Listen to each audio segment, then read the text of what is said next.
Bill Dannenhauer here at Ballin with Bill. I have a special guest today, a very well-known coach in the area and in the state of Nebraska who just got done being part of the Shrine Bowl, Ryan Thompson at Ashland-Greenwood. Welcome to Sideline Powers, Ballin with Bill. I appreciate it. This is quite the honor and a beautiful facility to come into as well, so I'm excited to be here. Well, it's great to have you, Coach. So you just got done finishing up the Shrine Bowl here for the state of Nebraska on the south side. So tell us about your experience and how everything went, and Absolutely. with all the situation going on right now here in the country and Absolutely. how it all went. So obviously this thing was supposed to be done in June. You get done with school, you head out, you get the kids. They just got done with track and baseball and soccer and everything. They come out to the Shrine Bowl, and you don't skip a beat. You play the game and you go. Obviously, this year was a complete different story. So Dave McDonald, the executive director, did a great job. Him and his staff slow playing everything. They didn't want to get out of it. They knew that it was very important to a lot, including the Shriners Hospitals and Shriners Group. So they did a tremendous job slow playing it. And once they got that green light, and once we stepped onto the field for the first time, it was all back to normal, and it was a lot of fun. So those kids did a tremendous job. We had a great week, a lot of fun, and you could probably see that on that Saturday that our kids, they just really enjoyed those 48 minutes of once again being in a normal football facility and playing some football. Now, where'd you guys all practice at? Where did South? So Southside, everyone was in Kearney this year. Okay, so no. Housed us at UNK. Then the South team, we practiced at Kearney High, and the North team went to a Kearney Middle School, and I can't remember the name, but both schools and facilities were beautiful, both field turf.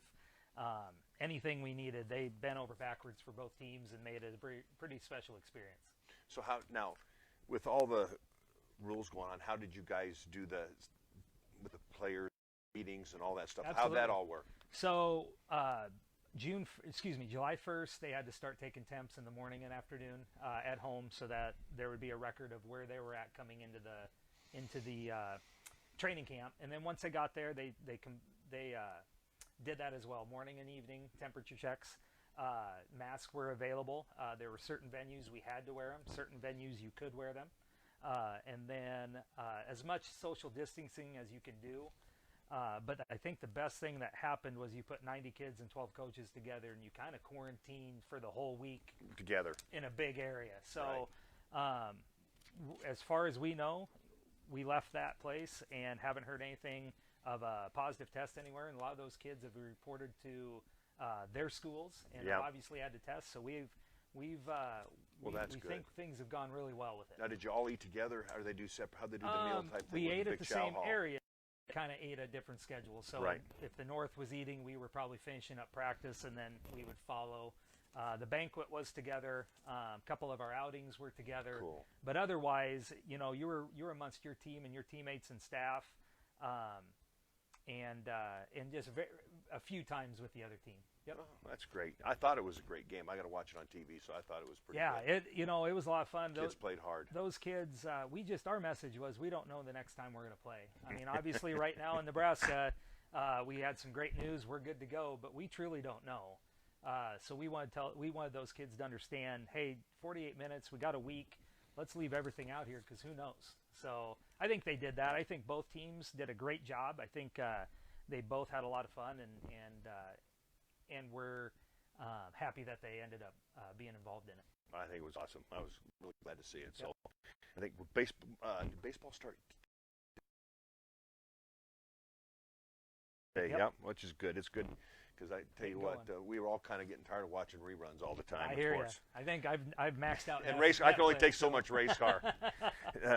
So I know you've been the head coach now at Ashland-Greenwood. You're on your 8th year, correct? Oh, this is man. your 7 years you've been head coach. Let's see, I started in 08, so I'm not sure what that is. Is that 12 or 11 or so? The head coaching part? Okay, Yep. great. But anyway, you compiled a record of 66 and 35, I think, is your in Greenland. What did you do to build this thing up so you had a base and build it from there and made it such a good program in this area? Yeah, I got to be on staff with Coach Brad Jacobson, who's now our current principal, and Brad Trill, who works just up the street here, Easy Coach.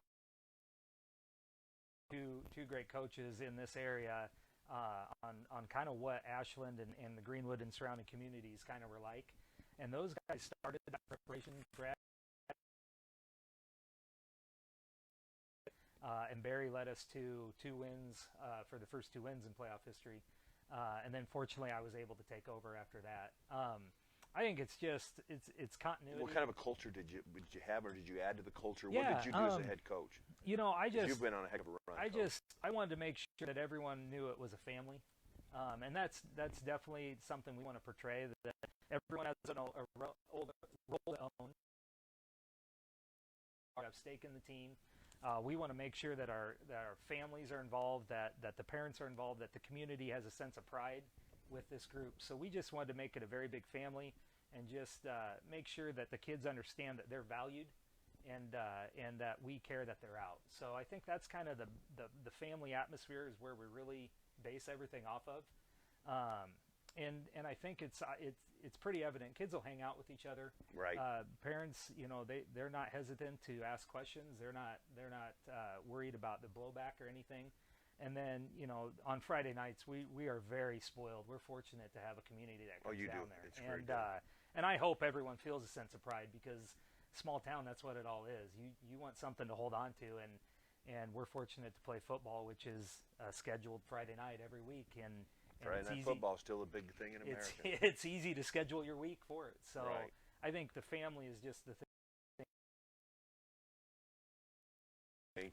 Part of your culture. Yep. Because you've done an excellent job. I mean, what you've done is amazing. And thank you. It's continually winning and putting out a good product and solid kids, and getting kids the opportunity to move on and play, you know, if they want to play in college again. So Absolutely. I mean, I think that's a credit to you and your staff, Coach. Absolutely. Thank you. Okay, now football question here for you. Okay. What do you do football-wise to fit around your town? Because it changes all the time, and I know adjustments because you don't get the opportunity to go out and recruit a kid like you do at college. Absolutely. You have to take what you get in that class and build it and work around it. So how do you guys do that as a staff? Absolutely. Defensively, we just look and see what do we think our best 11 players are, and what can they do. So forever we were a forward down front. I remember when you were young. And we liked it. I loved it. I feel comfortable with it. Getting thinner and taller, and you just don't have those prototypical 4-down big linemen meat all guys. the time. So we made the switch. We felt we had a lot of team speed lately, so we made the switch to a 3-4, and our kids really flourish in it. We keep it very simple, and we ask kids to do what they do best. So if we feel a guy is an end, but he just can't play up front, we back him off to a backer and use his talents that way. Same with everyone around. So we just look at what we can produce a defense, and that's what we're going to go with. Offensively, we build everything around the veer. And some years we can run it, some years we can't, but we are going to start with the veer because we feel an option game, some sort of option game is very hard on a defense. It is. It stretches it. And that could be anywhere from triple option to your power read, jet read stuff, your new zone read stuff, anything that you're putting a player into conflict. And now with the new RPOs and all that stuff out, passing game. You know, if we can base it off of a veer and then expand from there, that's our goal. Again, you know, one year we ran 5 different options, and one year we couldn't run any option. We're always going to start with that. That's a good being an ex-offensive guy. So how do you, like, let's say you come in that year, you don't have that type of talent, that quarterback that can make those reads and decisions. Doing a passing game like I did, it still come down to that young man being able to see that coverage. Which we did some similar things back then. We didn't call them RPO, we just called them run-pass options, which they are, but we just had a different name for them back then. But, I mean, your kid was so important that he could. And he does a great job of scouting. So let's say we have a kid that, you know what, we can't read that end. We can't read that outside backer. We're going to run similar plays, but we may call it a keep or a give. So you had the calls in. Or we're going to tell them, hey, this guy's vacating. We're going to pass it. So we don't want to put a kid into a situation where they're uncomfortable and they're fearing of failure. So if we can't put that square peg in that round hole, we're not going to do it. We're going to make sure we produce the same outcome, but maybe it's You more control it more. controlled from the sideline and up Upstairs, in the box. yeah. I mean, Yep. and that's a lot of that. That's good scouting and your coaching ability to see thing and then kind of predict thing. Okay, good question. Probably for your OC, but what do you do if? Okay, and this is always because I mean, let's be honest. We all break down film. Oh yeah. I've been there in those sessions with you, and we all go through these decisions, and we look over everything, and then we come out with this plan. Yep. Okay, they come out and they show something they haven't done. And that was the hardest thing as being a coach on the sideline is they come out and what you worked on that whole week, and they ain't even close. They made a whole adjustment because some teams will. Absolutely. Some coordinators, especially on defense, are crazy enough to do that. Absolutely, and we've seen that. Just What this do you past do year. How do you adjust on the sideline? Because that's the toughest part of being a coach in my mind. The tough part, yep. So at our level too, you have a lot of kids going both ways. So I know you just do. Pull them kids out and go, all right, you five, we need to talk for the next series. Right. So our goal as coaches is to at least communicate enough from top down. I'm talking booth down to say, all right, this is how we're looking. This is what's going on. Our game or what we told the kids might not be certain here. So let's go back to maybe what we've done in the past on this look. And then at halftime, we're going to adjust this thing. So you're at halftime then. We truly are a halftime team. We're going to talk it out. During the game, we're on the fly, and we're just trying to draw upon experiences and say, hey, you know what? We saw a forefront a year ago or a man defense a year ago just like this. Let's kind of go with that. And that's where I'm lucky. I have assistants that we've been together a while. You've been together, yes. Coach Bronick, Coach Tonjes, and I have been together for quite a while. We unfortunately lost a couple to new jobs, and we just brought on 2 new guys. They're going to be great. And then I have a couple volunteers as well. But we've been together long enough that we're not offending each other if we tell another guy that's not working anymore. So. And it happens. I mean, that's game time. It happens crazy. Those sidelines can be nuts when people make changes and do different things. Absolutely. And the thing is I think you got to be calm about it as well. Because kids, those kids are going to understand that as they walk up to that line, they're going to be like, this isn't anything like a coach told me this week. Yeah. So you guys just got to be calm and work through it and just understand that the team over there is trying to win too, and they're trying to game plan. So it's just that chess match. It is. When they come in with things different than what you actually planned on or worked on during the week. Yep. When you worked your scout teams, that's when you're on the fly. You're Absolutely. right. Yep. So when you look at that, how many kids do you have that go both ways? I mean, how many? When I look at that, because you guys got really solid. I've seen you play before. How many on an average year? Depending on year to year, I would say we probably have that 7. 7 that go both ways. Going both ways. We've talked a lot about if we can get some even play between a lot of people, we would like to not platoon full more. Platoon, but we'd like to give some kids some rest and be nice and fresh per game. I remember Columbus SCOTUS a few years ago. Their offensive and defensive lines had so much depth that they would platoon those guys and they just wear on you. They just wear you down, and that's a credit to their staff, their team, and that would be great to have here as well. Right.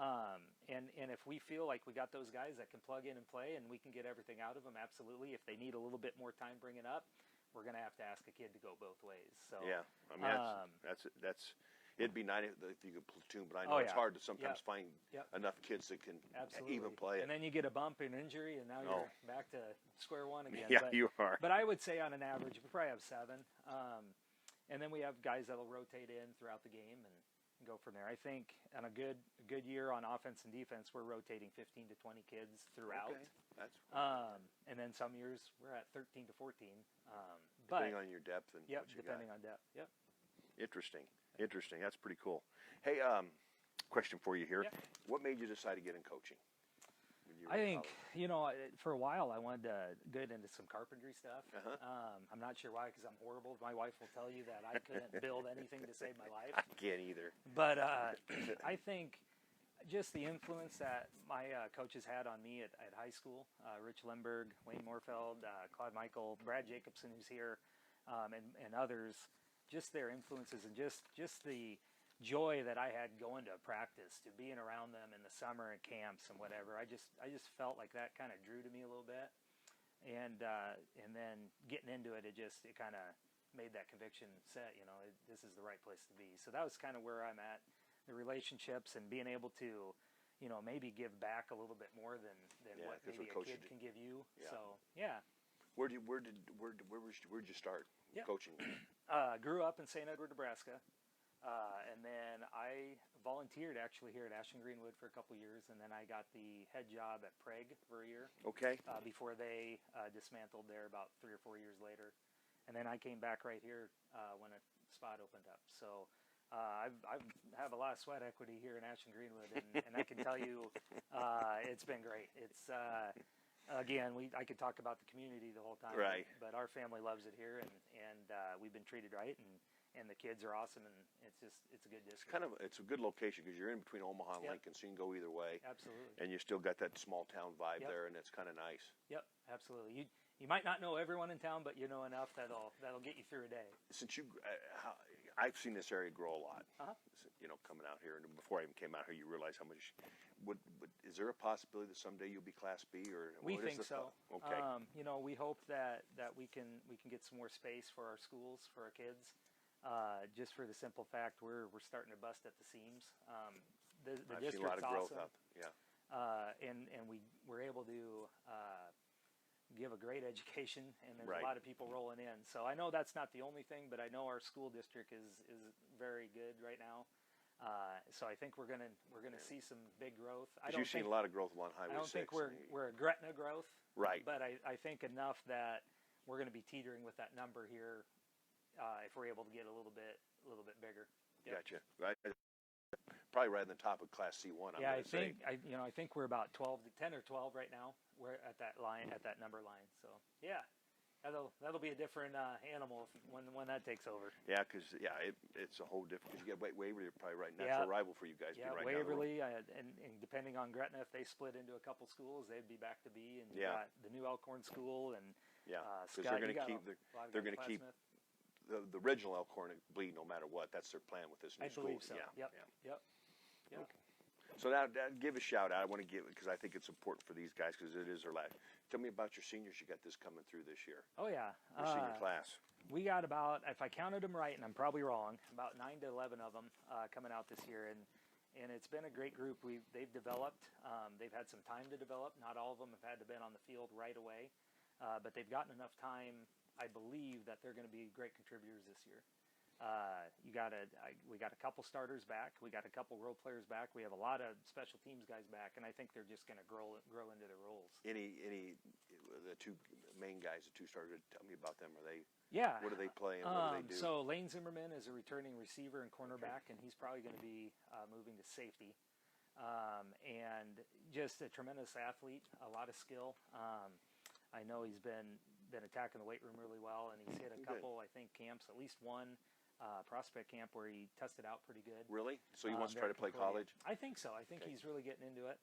And then Chase Craven's back on our offensive line. Yeah. Big guy. He's gotten a lot bigger, and he's healthy. He's had to battle some injuries, but I think hopefully we're done with those, right? And he's going to be a big anchor on both sides there. So does he have a chance to play college? I think his frame could easily attract some guys to school to ask if he'd like to, and if he wants to, and he wants to carry on, I think there's a spot for him somewhere. Absolutely.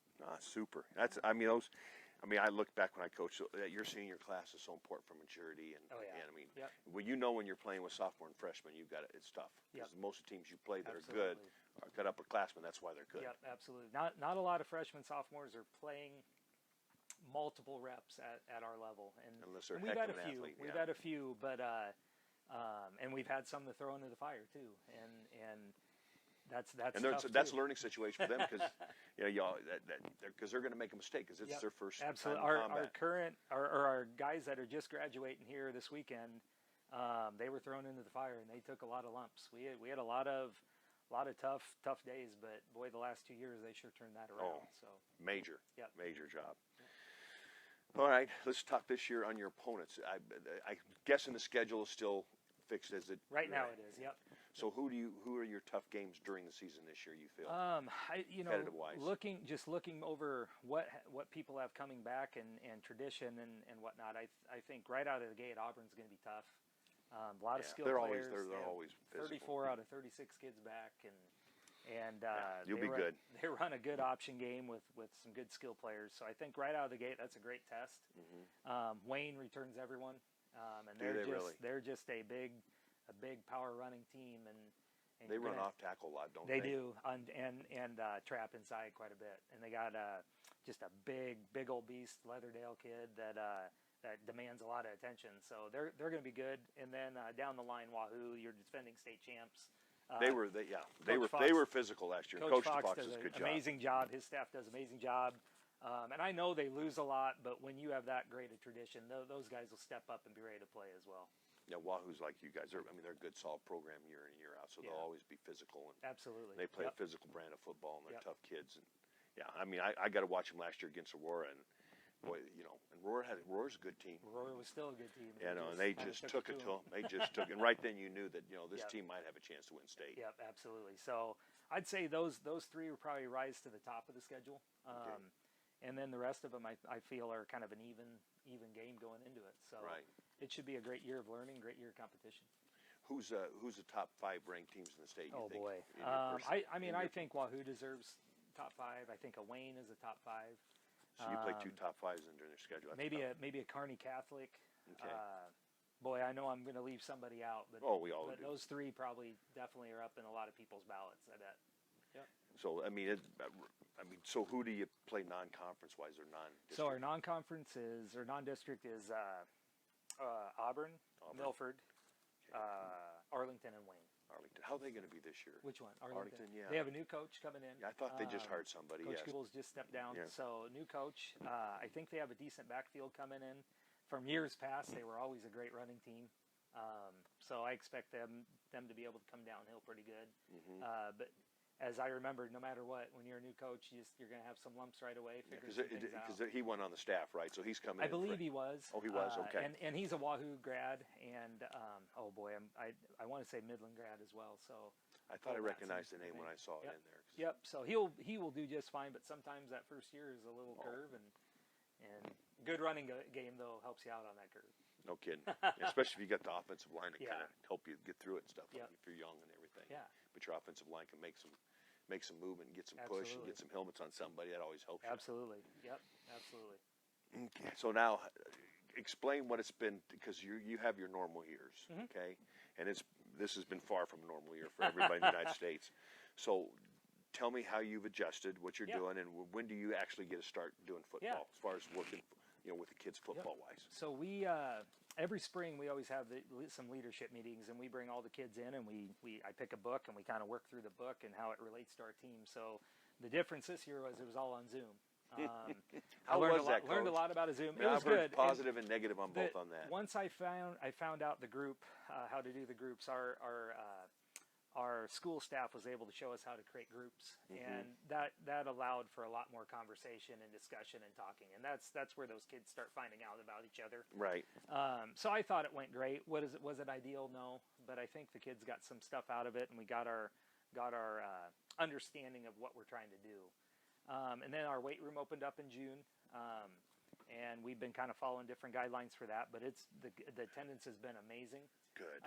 That's a key. We've had a few kids stay at home, but they're doing their own workouts. That was just they felt better doing that, and that's fine. And we technically haven't touched a football as a team yet. We're going to start that on Monday.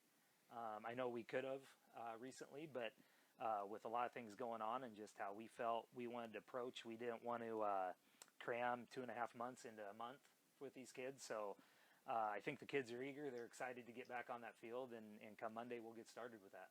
Yeah, I know. My son's an offensive coordinator down in Arkansas, and they could bring the football out, but they had to wipe it after every time they did crazy, something. Isn't it? Oh, and he said, it's almost. Sometimes it was unproductive. Yep. So now they're not have to do it, but they had the last month they had to do that. And to each their own. And I know some staffs have been out working with their kids right away, and we just feel very comfortable where we're at, and that's important. We'll be ready to roll. And I mean that was hard. It was hard to do, to do all that. So it's okay now. What you normally do, okay, and it's been kind of thrown off. How do you see the season starting? Because everybody's kind of in this boat, excuse me. And it's I'm just kind of wondering, is it going to take a while to offenses to get it going? Just because offense, no matter what you run, is timing. It's all timing and everything. Defense, like you said, you find the best 11 guys and let them fly to the ball. Fly to the ball, and who can get there. And so a lot of that's conditioning and attitude. but offense is so much timing that, Yep. and you guys haven't had a lot of time to spend on the timing aspect Absolutely. of it. So how's that going to affect the start of the season? I think as a staff, you have to take a look at what's your non-negotiables, and that That's a needs good to be point. First. You know, we're kind of taking a look at it as, what do we feel we need by week one? Okay, game one, what do we need? And that goes in. If we want to do something or love to do something, that kind of gets put to the side. Good So point. we're going to go into it with a trimmed playbook, and we're going to go into it that our goal is to master a few things. That's smart, Coach. And if that's the case, if we do it, great. We may slip something else in. Otherwise, we want to kind of get to week about 4, and then maybe Then adding expand. stuff. Yeah. And then maybe you get to district and you have a couple other things. But we don't want to ask the kids to do too much, because we don't want them slow. We want them quick, Right. just like anyone would. You don't want them out there thinking. Yeah, so we're going to kind of scale things back a little bit. We're going to throw a lot at them, there's no doubt. But when it comes down to it, what do we feel we need in order to produce in game one is what we're going to do. Yeah, because that's the biggest thing I see is when you guys all start, you haven't had the time you normally have with them football-wise. Yep. There's always going to be a little adjustment. Yeah, in that first live by game. now we've probably went through all our coverages, and not that we have a lot, but we have a few. On offense, we probably went through, here's our base plays, here's the plays that complement them, and now let's get into maybe some different formations and stuff. And if the kids come out and grasp it, let's go.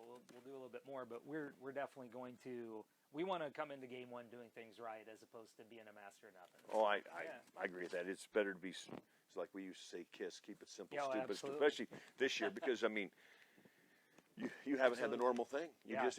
Nothing's been normal, so you got to keep it simple, stupid, and hope the kids grasp it and get out there and timing wise and get what you get done timing wise. I agree. It's just give your kids the keys and let them drive the car, and let's see what happens.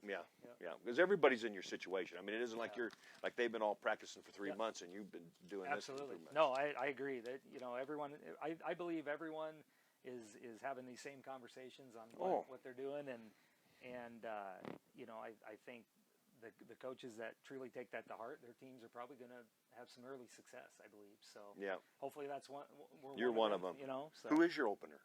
It is Auburn. Yep. It is Auburn. Oh, that'll be a smash mouth. It'll be a tough game. Yeah. Yep.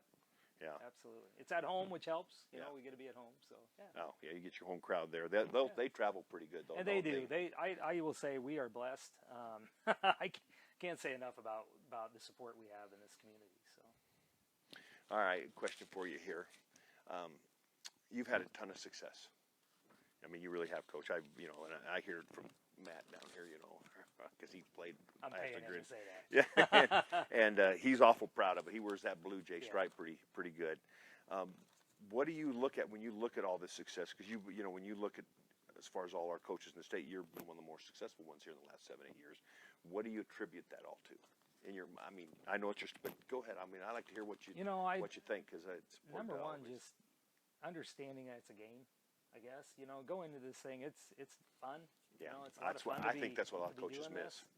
I got a great staff, like I said, and we trust each other. They trust me. I trust them with what's going on. It's not I have to be in every little situation. It's if you got it, you got that. I'll take this and go.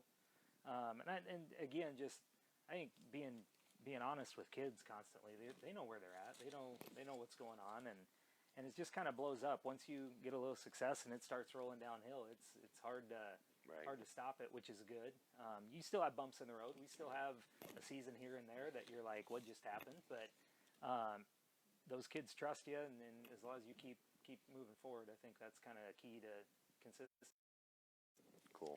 Well, it's been great talking to you, Coach. I mean that sincerely. I mean, it's good to get back to football again. Oh, yeah. I mean, it's so important to me because it's been a big part of my life. Absolutely. And it's great to watch what you've done, and it's great to have you on. And we have one final thing we do here at Ballin with Bill. First of all, I want to thank Sideline Power, my sponsors.